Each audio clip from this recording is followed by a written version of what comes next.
Halo, Assalamualaikum. Perkenalkan, nama saya Damayanti Tarigan dari kelas PG SD 4 dan PG PAUD. Saya adalah mahasiswa PPG Prajabatan 2022 dari Universitas Sriwijaya. Di sini saya membuat video untuk memenuhi tugas mata kuliah pemahaman tentang peserta didik dan pembelajarannya.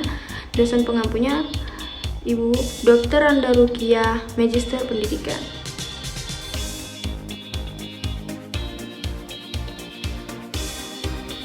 Panduan observasi.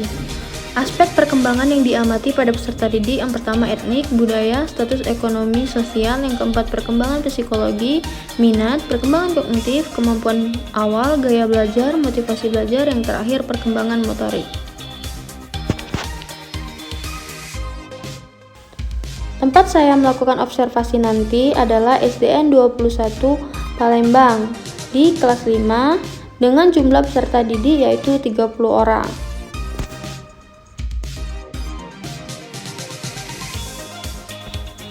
Panduan observasi etnik dan suku. Yang pertama, apakah peserta didik di kelas memiliki keberagaman etnik? Yang kedua, keberagaman etnik atau suku apa saja yang ada di dalam kelas? Yang ketiga, apakah peserta didik di kelas berteman tanpa membedakan etnik atau suku? Yang keempat yaitu bagaimana tanggapan Anda jika menjadi guru? Apa yang Anda lakukan untuk menghadapi berbagai etnik yang ada di kelas? Panduan observasi kultural. Yang pertama, apakah peserta didik di kelas memiliki budaya yang berbeda-beda? Yang kedua, apa saja keberadaan budaya yang ditemui pada peserta didik? Yang ketiga, apakah peserta didik sudah saling menghormati dan menghargai terhadap budaya peserta didik lainnya? Yang keempat, bagaimana sebagai pendidik menyikapi keberagam budaya yang ada di kelas? Panduan observasi status sosial. Pertanyaan yang pertama, apakah masing-masing peserta didik memiliki status sosial yang berbeda? Yang kedua, bagaimana perbedaan status sosial yang ada di kelas tersebut? Selanjutnya, yang ketiga, apakah peserta didik dapat menyikapi secara baik jika latar belakang sosial temannya berbeda? Yang keempat, apakah guru di kelas memberikan hak yang sama terhadap peserta didik dengan status sosial yang berbeda-beda? Panduan observasi minat. Yang pertama, apakah peserta didik di kelas minatnya berbeda-beda? Yang kedua, apakah peserta didik senang mengikuti pembelajaran yang disampaikan oleh guru? Yang ketiga, bagaimana minat peserta didik di kelas dalam memperhatikan pembelajaran yang disampaikan guru? Yang keempat, apakah peserta didik ikut terlibat dalam kegiatan pembelajaran? Selanjutnya, panduan observasi perkembangan kognitif, yaitu apakah perkembangan kognitif peserta didik di kelas berbeda-beda? Apakah peserta didik dapat membaca dan menulis dengan baik? Apakah peserta didik dapat mengingat materi yang disampaikan oleh guru? Dan apakah peserta didik sudah dapat memecahkan masalah di kelas? Panduan observasi kemampuan awal. 1. Bagaimana kemampuan awal peserta didik saat proses pembelajaran? Yang kedua, apakah kompetensi awal peserta didik beragam? Yang ketiga, bagaimana guru mendampingi setiap peserta didik agar mencapai tujuan pembelajarannya? Yang selanjutnya, gaya belajar. Yang pertama, apakah peserta didik memiliki gaya belajar yang berbeda di kelas? Yang kedua, gaya belajar apa saja yang berbeda di dalam kelas?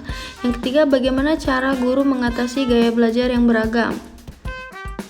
Panduan observasi selanjutnya yaitu motivasi belajar. Yang pertama, bagaimana motivasi peserta didik untuk terlibat dalam pembelajarannya? Yang kedua, apakah peserta didik sudah berani dan percaya diri saat maju ke depan? Yang ketiga, apakah peserta didik sudah berusaha untuk menyelesaikan tugas dengan tepat waktu? Yang keempat, apakah Anda menangkap antusiasme belajar para peserta didik di dalam kelas? Panduan observasi selanjutnya yaitu perkembangan emosi. Pertanyaan pertama, bagaimana suasana emosi peserta didik di kelas saat mengikuti pembelajaran? Yang selanjutnya, apakah peserta didik mengikuti pembelajaran yang menyenangkan? Yang ketiga, bagaimana pendidik membuat suasana pembelajaran menjadi menyenangkan? Panduan observasi perkembangan sosial. Yang pertama adalah apakah peserta didik sudah dapat bersosialisasi di kelas? Yang kedua, apakah peserta didik di kelas memiliki rasa empati? Yang ketiga, apakah peserta didik dapat saling menghargai teman di kelas? Yang ketiga, cara apa yang membangun atmosfer untuk mengembangkan kemampuan bersosialisasi peserta didik di kelas? Perkembangan moral. Panduan observasi yang pertama yaitu apa saja yang dilakukan guru dalam membangun nilai-nilai integritas dan spiritual peserta didik. Yang selanjutnya, apakah peserta didik berdoa sebelum memulai pembelajaran? Yang ketiga, apakah peserta didik sudah bersikap sopan dan santun kepada guru dan teman sejawat? Selanjutnya, apakah siswa dapat berperilaku jujur di pembelajaran? Yang selanjutnya, apakah peserta didik kelas sudah bertanggung jawab terhadap tugas dan pekerjaan di kelas? Panduan observasi perkembangan motorik. Yang pertama, apakah peserta didik di kelas dapat berjalan dengan baik? Apakah peserta didik dapat mengikuti gerakan yang dicontohkan oleh guru?